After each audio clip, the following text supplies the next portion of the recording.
and welcome to Journeys and Journals. I'm Bernie Martin Beck, and today's an interesting show. It's going to be the two Martin kids talking. We didn't know we had the same name until Better Life TV we met, and she has brought a most special guest. So why don't you, Miss Martin, share your name and how you met our guest. I'm Cheryl Martin Sund, and I live out in Weimar. And this is my friend Virginia Brown. And I actually met Virginia through the rest of my family and an investment club that we're all in. And when I got a chance to talk with Virginia, I found out that she used to work at Camp White. And my father used to work there, and so I wanted to be able to have her share her story with us. Oh, thank you. I really appreciate it when my guests say, I think you ought to meet. Virginia, welcome to Better Life Television. Thank you. And what is your connection with Camp White? I went to work at Camp White in the prisoner of war section. Oh, that sounds scary. In the spring of 1944, and I'm not sure which month, but I think that it was the 1st of April. Oh. And I was hired to do the payroll for the prisoners that worked in the, most of them worked in the pear orchards in Medford. And now, how much did the prisoners get paid for their work? And the prisoners were paid 10 cents an hour for the days that they worked. They also worked in the officers' mess, did the cooking and the baking, and they were paid also 10 cents an hour for the work they did there. Now, how often would you pay them?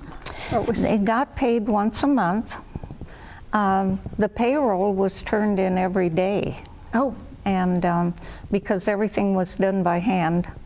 Like when you say by hand? On all of the, keeping track of the hours and the 10 cents an hour and how much money they had coming was all done on ledgers by hand. There were no computers. Thank you. We forget there was a time before computers. Yes. And then how often did they actually get paid? They got paid once a month. Once a month. Mm-hmm. And I can back up a little bit. They could have a draw in 2 weeks. And you know, I can't remember whether there was a lot of activity on draw day because the only place they had to spend the money was in the commissary. And that was a limit. They were fed, of course, and so there wasn't really a lot of need for the money. They saved it to take home with them when they were released. And you must have, did you get acquainted with any of these men? No, not really. I had my lunches at the officers' mess, and those young men that waited on the tables were prisoners, and we knew them by their first name, and I remember I was really fascinated one day. They had a little dog, and the dog could speak German. And it fascinated me, this little dog, they'd tell him in their language to sit up, and he'd sit up. Oh my. So were most of these prisoners of war then German, or were there other nationalities? Or? They were all captured. Let me back up a little bit.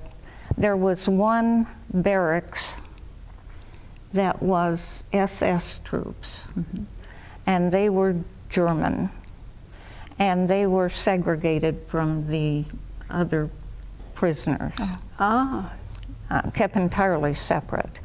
The ones that worked were the ones that had been captured in North Africa, and they were Polish and Hungarian and Czechoslovakian. They had been drafted into the German army. And when they got to North Africa and they saw an American, they immediately threw down their guns, raised their hands, and surrendered. Oh, this was a different time. They were not committed to this war at all. They didn't. They were so happy to surrender. And the SS troops that were there at Camp White were captured at the same time, of course, in North Africa, but kept separate from the conscriptees. Mm-hmm.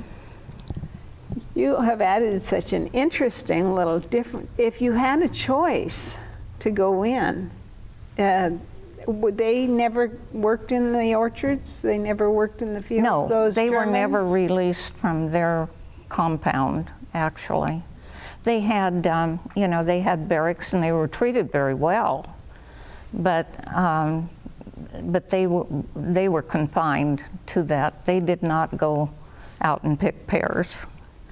Besides pears, what else employment do you think? In the fall, they worked in the orchards and in the, I think that they did some hay work in the farms. Well, it makes such good sense because our men were gone. Mm-hmm. And we needed help. I know that's what the Bracero program was. Mm-hmm. They brought Mexicans to help in the hops and in the potato harvests over at Klamath. Right. Because my aunt spoke Spanish and she was a nurse. And they would take her from the hops when the season was over and take her over, I think, by bus with these workers to be their nurse. Mm-hmm. And of course, it was so important to have a nurse in your own language. Yeah. They took the people that were going to work in the pear orchards, they took them by school bus to the various orchards. And like I say, I think that they did hay and other farming maybe. What did you learn about these men in your work? You know, some of the American soldiers that were guarding them, I remember one particularly, his name was, he told everybody, if they asked his name, my name's Hotfoot, and they called him Hotfoot. His name was, he had come into immigration in Hartford, Connecticut. And when they asked him his name, they couldn't understand what he was saying. He was Hungarian, and he had escaped Hungary just before the Germans came in there, and he went to Sweden in the bottom of a cattle boat, and then to the United States and enlisted in the American Army. But when they couldn't understand his name at the immigration office, he looked up and he saw the sign Hartford, Connecticut, so he took the name Hartford. Oh, so, but he pronounced it a little. So he was Hotfoot. Yeah. Oh, I'm sure there are many, many fun stories, and I'm so glad you got that one recorded. And you got to know Hotfoot. Yes, and he spoke very broken. He had been in the United States, I think, 3 years. I'm not sure of that, but it was close. Well, if someone followed him along and know this man, I'd love to have you meet him because yes, that would I'm be so fun. glad when people choose America to call it home. Mm-hmm. Your family, are you generationally Americans? And oh yes. Mm-hmm. My mother was born in Texas and my father in Kansas, and he was a career military. that brings you out And so, west then. So how did you end up in Oregon then? My mother's father was a doctor, and he came to Cove, Oregon, and owned a pharmacy. doctors owned pharmacies at that time. And my father, he came to Oregon to see his mother, who was living here at the time, and met my mother. And he was 20 years older than she was. Oh. But they married, and then we moved to Grants Pass when I was 12. Mm-hmm. So, Well, now you moved to Medford. What was that about? we moved to Medford so that I could keep working at Camp White because of the gas rationing. You didn't get extra coupons or anything. Huh? Well, yes, they did, but even a C ration was not enough actually to for the transition over here. I mean, for the daily trip from Grants Pass to Camp White. And didn't you say you were married and had a baby at the Yes, time? And that would have been quite a ways to drive every day. Yeah. Courageous young mom. How old were you? Well, I was 18 and didn't know any better. Where did you get your math skills? Where had you learned? I took advanced bookkeeping in high school, and So did you graduate from Grants Pass? Yes, I did. I graduated Grants Pass Class High of School. 43. Well, and just remember you saying you knew Arden and her story.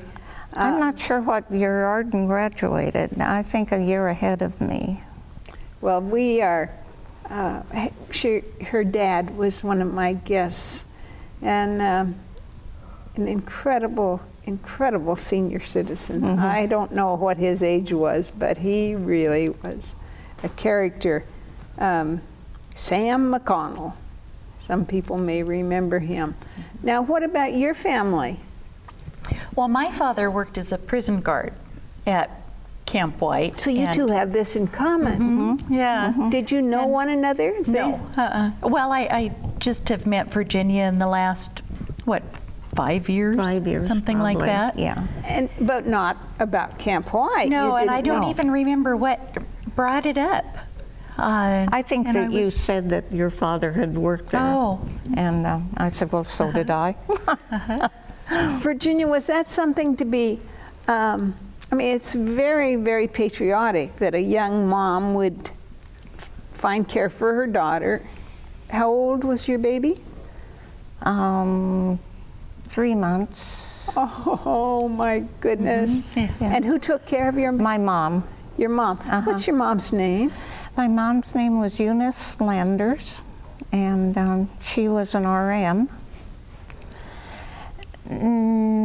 Maybe, I'm saying that and I'm not sure. I know she went to nursing school, but I don't think she worked. Like I said, my grandfather was a doctor, and I don't think Mother ever worked at it. So maybe she didn't have the. Had the skills, but not the paper. Yeah, yeah. Sometimes dads didn't want girls to get married young, and so they'd keep sending them to school. Yeah, that's right. Because what had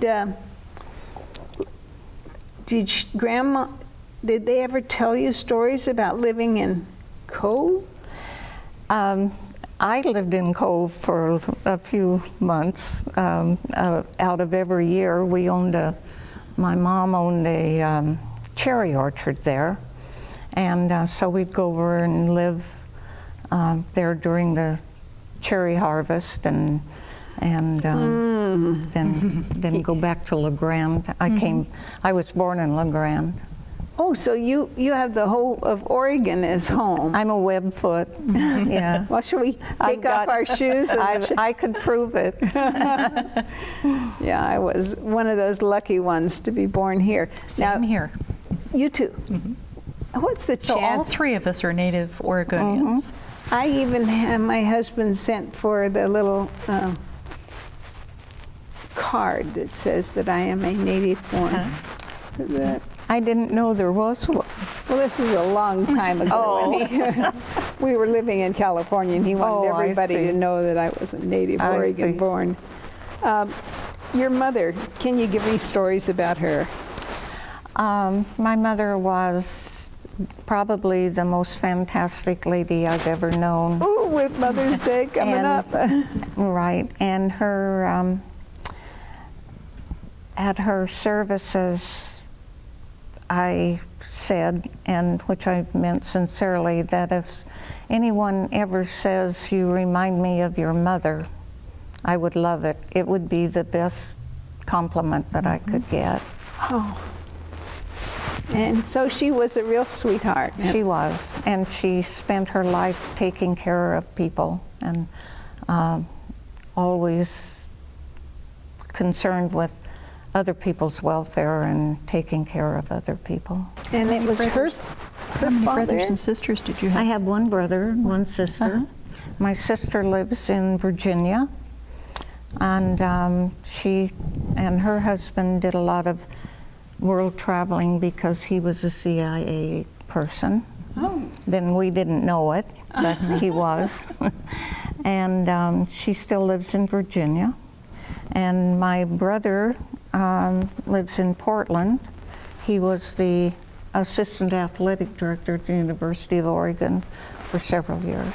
Great. And then What is his name? Bill Landers. So Virginia, is that how you connect with the CIA, and what's the story there? We had, when we were living in Grants Pass, we had a man who was selling vacuum cleaners came to our door to sell vacuum cleaners, I thought. And he was very friendly, and he did demonstrate a vacuum cleaner. And he asked how long I had lived there and various questions. Just kind of a friendly And salesman. And about the family, and oh, you have a sister, and yes, and I'm always anxious to tell anybody anything they want to hear. So I elaborated on that and where they lived and what they did, and that my brother-in-law worked for the State Department, and we were all very fond of him, and et cetera, et cetera. Oh. And it turned out that it was an investigator from the CIA because he was going to be going overseas. In fact, they went to Bucharest, and they were there for 4 years. So anyway, I guess I did an all right job in telling him that he worked for the State Department, and that was the cover, and that was good. So vacuum cleaner people were a cover. That's right, undercover and investigating my brother-in-law. How What- long did he work with the CIA? He was there forever, years and years. They were stationed in various parts of the world, and he was an electronics person, so I think he bugged places. Oh, I think somebody has to do it. I think that's what his... How did you find out about his other... Well, after he had retired, then he was okay to talk about it, so... And did your sister know? I don't think so. I think she thought that they lived in the compounds where the State Department was, and they were attached to the State Department. So I'm thinking that she didn't know any more about it than I did. Now we know the secret, don't we? That's right. Don't talk to the vacuum cleaner man. Oh, I love your story. So you have that must have been in Europe. Then you're same during the war? No. After the war? Yes. David was in the Army during the Korean War, and then went with the State Department right after that. So. Yeah, So- that's a good testing place. My brother was a plainclothes American in Korea. That was, you know, if you know the language, you're really interesting how we can get information. That's right. And I had never trained to get information, but I'd like more of your story. Please tell me what kinds of friends you made during your, were there other young women working in the I was the only civilian in the prisoner of war camp for several months, and then Captain Silverberg's wife came to work there. And I don't know what she did, but she was on the first floor and I was on the second floor upstairs. We're talking Camp White. And Camp White, in the, you know, the offices were in barracks, Okay. in the old barracks. And the prisoner of war section was in the very back of the camp. It was, you came in from the big Y, came in that way, and in the back gate. And we had an ID card with our name on it and where we worked. And I always came in the back gate because it was a lot closer. And I remember one morning I had forgotten my badge. And you know what? They knew that I belonged there, so they let me in. Oh. It was so much different. I mean, now they would send you home, you know, if you didn't have all your ID, Right. you don't get in, I'm sure. But, I mean, look at what you have to get a driver's license. Right. And so I'm sure that they would have today sent me home, but they let me in. So how long did you With a work scolding. there? With a scolding. Yeah. Oh, Yeah. naughty, naughty little lady. Yeah. And, you know, I'm not sure. But a couple, But three. I know I was still there at Christmas time, so I think that I probably worked about a year. And the camp was, I don't even remember when it was shut down. Well, I'm just remembering that you had that little girl at home. I did, You're And 18 years old. I was 18. Oh, doing a job that, well, I couldn't do. Oh, yes, you could. Multiplying by 10 is not, not that hard. And that was your job. Did you got acquainted with the ones in the kitchen, and they knew you were the pay person? Yes. And so they And- treat you with extra respect? No, I was, like I said, I was, for quite a while, I was the only woman that ate in the officers' mess. There were no women officers in our section of the camp. I remember Captain Silverberg's wife particularly, because she had genuine nylon hose. Oh. And I used leg makeup and a eyebrow pencil. And it was terrible, you know, on days when it was really hot. There was no air conditioning in the barracks, none. And the line on the back of your And the legs line would probably run. smeared. Or you'd get a run in the makeup, you know.